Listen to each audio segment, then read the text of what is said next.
This is Disneyland News Today. I'm Tom Corliss, and here now are the top Disneyland resort stories for May 18th, 2023. The relocation of Walt Disney Imagineering from their longstanding home in Glendale, California, to the Lake Nona area of Orlando, Florida, has been officially canceled.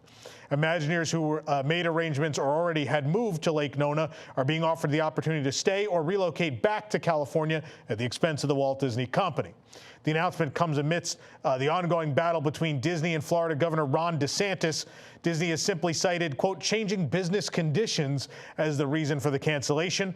The rather polite language used in the announcement may be due to the pending litigation between Disney and the Florida governor. Either way, Josh D'Amaro, the chairman of Disney's Parks, Experiences, and Products Division, released a memo to cast members announcing that the company will not be moving forward with the construction of the campus, nor will it be asking the more than 2,000 California-based employees to relocate to Florida.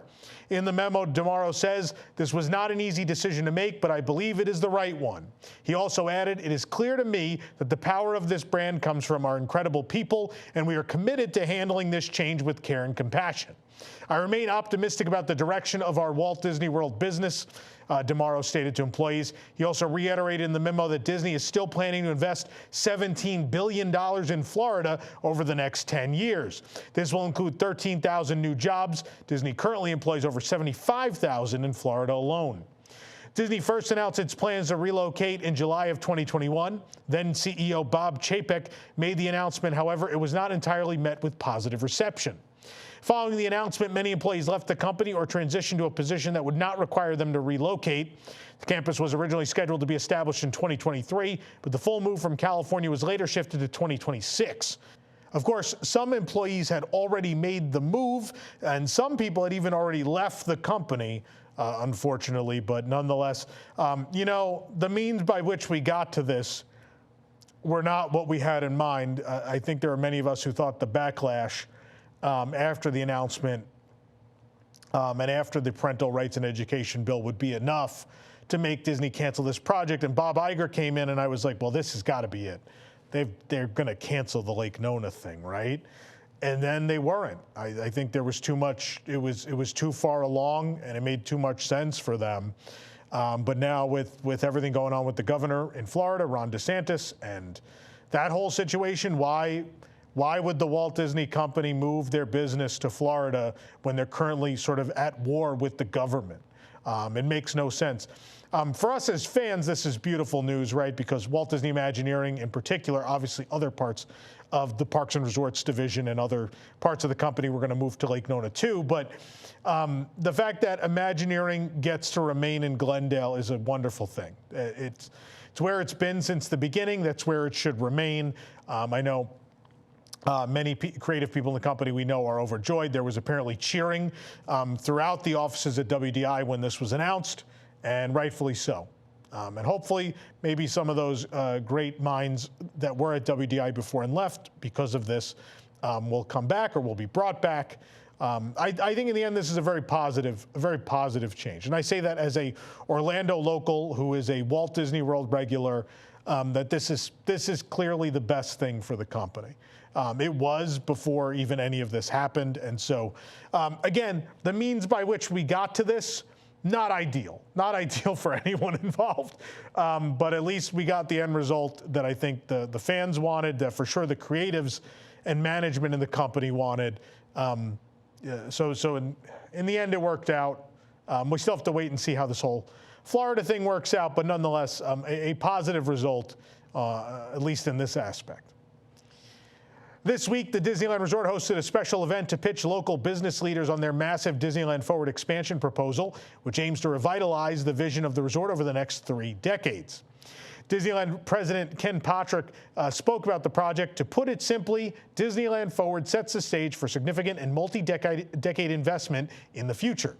This is the next generation of the Disneyland Resort, Patrick told the attendees, including the Orange County Register. When Disney invests, all boats rise and everyone benefits. What a dichotomy between Florida and California, right? The resort first pitched this project in 2021, right around the time their extended 14-month closure due to the pandemic ended.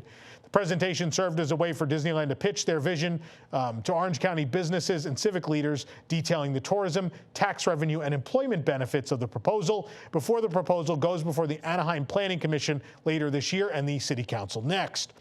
An environmental impact study is currently underway with a draft expected this summer.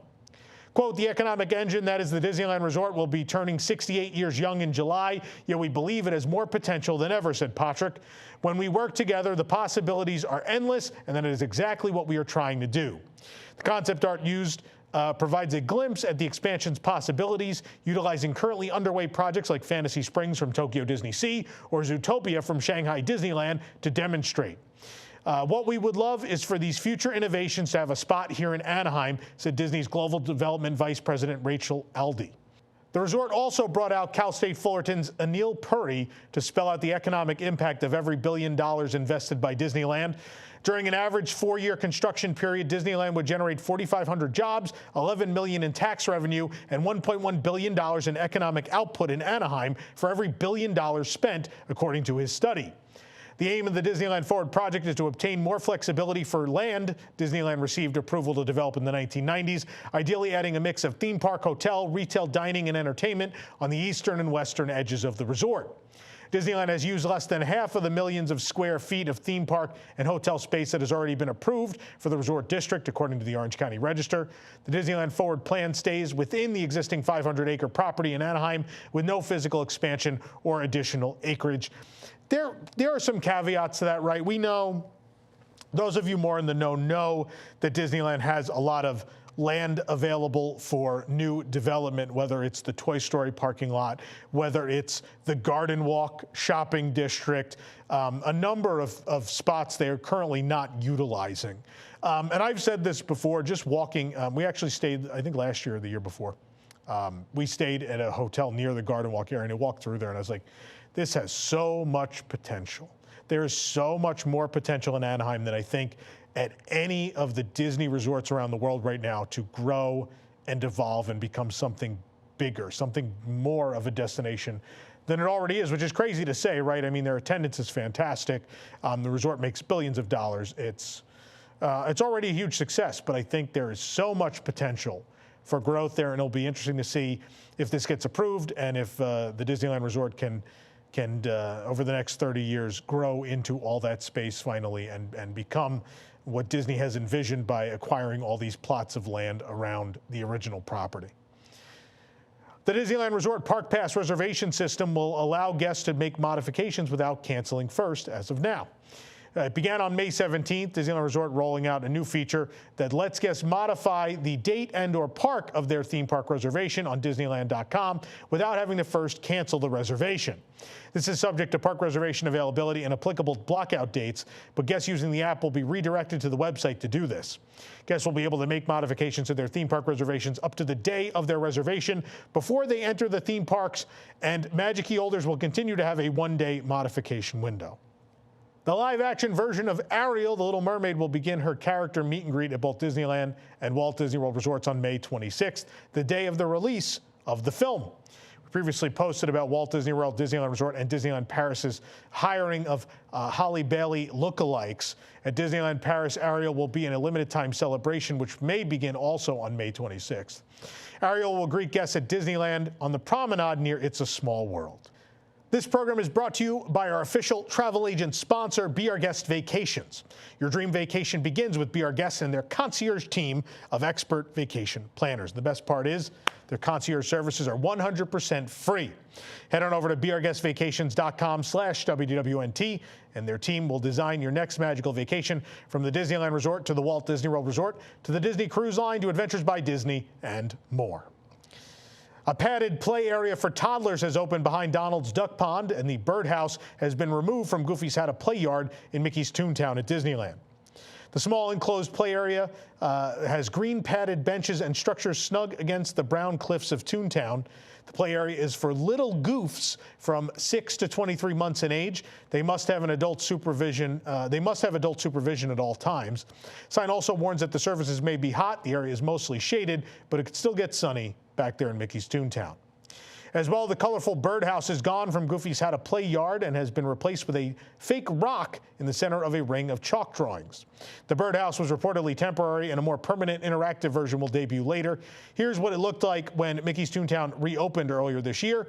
But in the concept art, you could see kids playing with the birdhouse. Of course, while Toontown did open after some delays, it was clear that some of it was not finished yet. The duck pond and many other things have had delays, and so we're still seeing work completed on this land and probably will be through the summer.